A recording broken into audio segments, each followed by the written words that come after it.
Hey everyone, I hope you're having a nice weekend. I just wanted to show you a few things in the greenhouse before we head outside.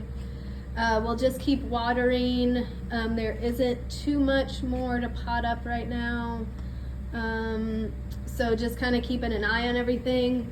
I did want to point out I put some seedlings, mostly flowers that had germinated up here, and I know this area dries out pretty fast, but it also stays nice and warm. So we're gonna just see how things do up here, but we will need to make sure we check and water. This tray is the aloe vera, so we don't have to worry about watering that so much.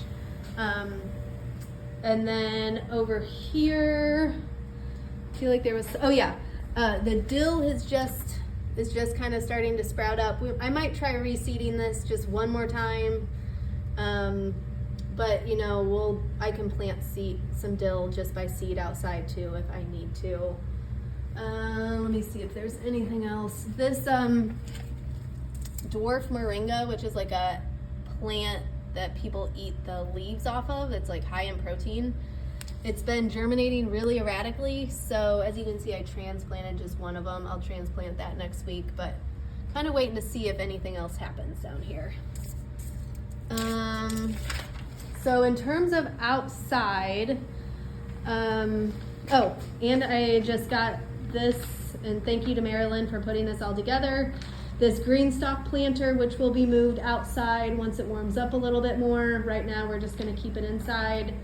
I do have the little pamphlet here that shows how to water it. So it gives details.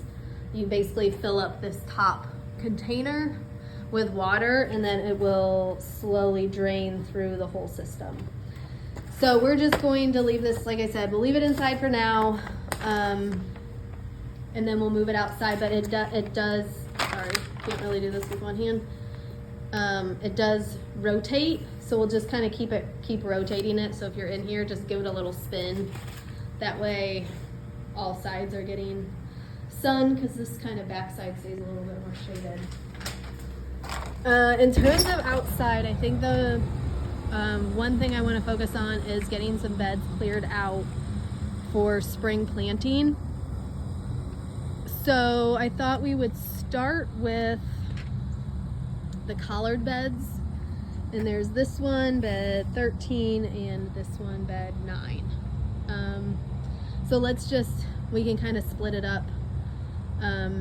Every day, just start harvesting collards, and then we'll clear out these beds, and I don't know if we'll plant anything in them next week, but we can kind of start the process of clearing out the stuff that needs to go before we can plant spring stuff. There's also collards here, and there are collards here. And then the other thing we can kind of keep an eye on is if and when these beets need to be harvested, and they look still fairly small, but we'll see if we need this bed, how soon we need it, because that might just be something that we kind of have to harvest early in order to get the space.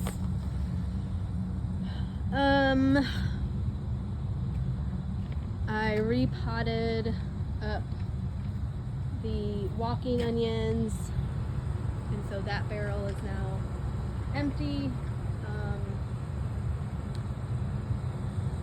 And I'm trying to think if there's not really that much else going on out here. We're trying to wait for some of these cabbages to head up. You can see that one's kind of starting.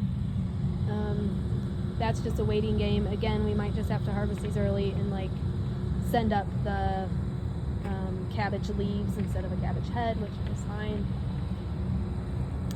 Oh, and I do want to show you one more thing in the greenhouse real quick, just so you know. There is I don't know if you guys have heard of Jerusalem artichokes, but I have a little bag sitting back here, and I need to do some more research to figure out when to plant them, but they are tubers. So I might plant one in that big barrel outside where I have a couple collard plants just in the middle. And then I might plant some other ones, maybe along the fence line. So anyway, if you see this bag, don't throw it away. I'm just gonna leave it right there until I figure out what to do with it. And I think that is probably it. I am going to not be here Monday because my kids are off school, and I think we're gonna go to the Tellus Museum. But I'm gonna basically make up that time and come in on Tuesday instead. So I'll be here Tuesday, Wednesday, Friday next week. So as always, just give me a call or send me a text if you're here and have questions. And thanks as always for your help. Have a good one. Bye-bye.